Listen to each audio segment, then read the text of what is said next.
Welcome to Everything Currency. This is a show where we talk about everything crypto and mo. I'm your host Jay, and today I want to talk to you guys a little bit about this market and the news that's going on in this market. So I don't know if you heard, but a lot more retail investors have just come into this market, and we can see that picking up. As a matter of fact, if you're new here, subscribe to the channel. But a lot more new investors have been coming into the space, and the new investors tend to run less on technicals. They run less on stuff like that, and they go off of fundamental analysis and the news. So we'll start seeing the price. If it's true that retail investors are here, we'll start seeing the price start to reflect some of the news stories and some of the new sentiments and narratives and stuff like that we see. So I want to talk to you guys about some news today, and I want to talk about a couple of altcoins that are doing things. I want to look at some charts and one coin just for you to go ahead and research and look at. So if you're excited about that, let's get right into it. First things first, Bitcoin is at 37,453, up 12% today. That's a pretty nice move in the Bitcoin price. The price is holding up. Everybody thought it was going to dip back down to about $30,000. It didn't. It held up on this line right here at around 33 or 32, a little bit below it. But it's been holding up on this line. There's a lot of trading going on this line since it has started in January. So for the last 13 days, we had this support level only broken once, twice, but it's still holding up kind of in there.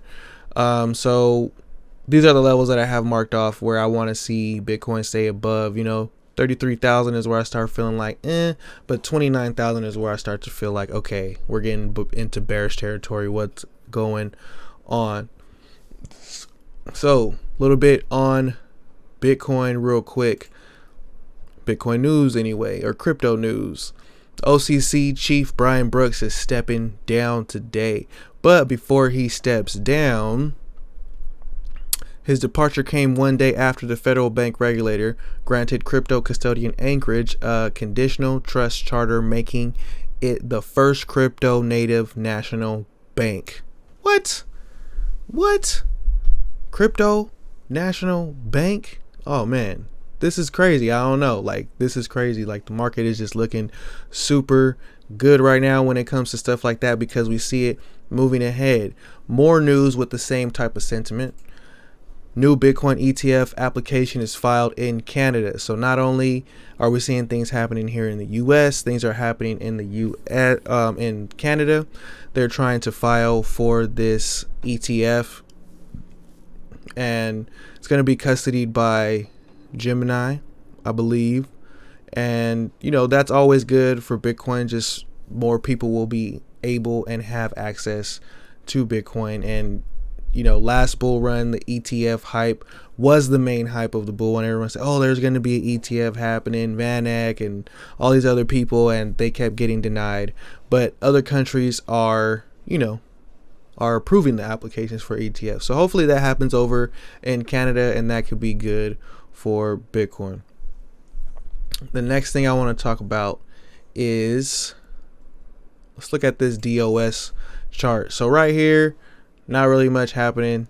It's pretty bearish, but somebody asked me to actually look at this chart and show it to them. So right now, I'm not really getting more DOS or getting excited until it gets above this 200 daily moving average. Even on the 4-hour, once it hits this 21 daily on the 4-hour at around 7 cents, that's when I'll be really excited. But what I'm really excited about, but what I like is that I've seen that we have a floor right here. It looks like around 3 to 4 cents. There's a lot of buy volume that came in right there, showing me that that's the floor for DOS. So anytime I see the price going toward that level, I might probably buy some.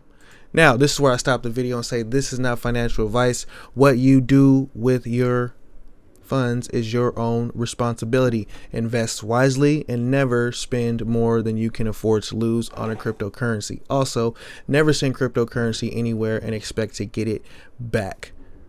So, next thing I want to talk about, Grayscale Investments begins this XRP downfall. They're trying to sell their XRP. They liquidated it, and they're going to just give the cash back to the investors, and it is what it is. Like I said in my XRP video, I'm not really hating on Ripple, but it's not looking too good when you see it getting delisted from exchanges and stuff like that. Liquidity goes down. A lot of people are saying CBDCs are going to be built on top of it. A lot of speculation, stuff like that. So I'm keeping my fingers crossed that Ripple actually gets past this thing, but my money's not invested in it right now because it dropped 80% on that news, and I don't know how anybody can sit through that and still be excited. FinCEN's crypto surveillance rule violates the U.S. Constitution. Okay, everything violates the U.S. Constitution from what those fools be doing. But proposals required crypto companies to report transactions, mass surveillance. So this to me was kind of interesting. Like they want this information and they want it really bad, which kind of tells me that they already have it from all the other institutions out there, which is kind of interesting. Like they don't even want you to be able to exchange things without them knowing. Like that's pretty crazy, but that's why crypto's here, and that's why buy some more Bitcoin. But yeah, getting into more of the tokens that I wanted to talk about. Ethereum based Nexus Mutual expands its decentralized insurance to centralized exchanges, and they're offering insurance to exchanges such as Coinbase, Binance, Kraken, and Gemini, which is the top exchanges in the space. And that's pretty cool to see that something that's a decentralized DeFi product is actually making its way and being useful in other ways, and all of the people who are in that bubble of that decentralized protocol are going to actually bubble off all that. They're going to get they're going to get what they deserve for getting into that early and helping it become what it is. So I still think Nexus Mutual is a pretty nice hold. I actually don't have any in all disclosure, but it is a pretty nice hold. I actually opted for insure instead. I actually opted for insure instead because I just felt like it could run also, and I felt like I missed the boat on Nexus, but I should get some because they're doing things and these top coins are moving right now. If you want to look at Thorchain, Rune, should have been one of my low cap gems, but it wasn't, just never really talked about it. Polkadot is actually pumping right now, getting away from me. And Kusama, people have been telling me you got to look at Kusama. It's going to be before Polkadot because it is the canary chain, which means that coins are going to launch on there first and test it out. It's like a live test before they go on Polkadot. So that's pretty cool. Also, I'm an IOST. So next thing I wanted to talk about is Luxo. So the blockchain metaverse. So Luxo has actually been doing pretty good this week. I still think Luxo is super undervalued. I just based on the advisors that they have with people like Nike and Instagram on the team and what they're trying to do. So with Luxo, the metaverse is based on 3 key principles. So they posted this blockchain metaverse, the unified decentralized infrastructure that facilitates the exchange of digital and physical consumer goods between creators and consumers. Let me take a drink real quick.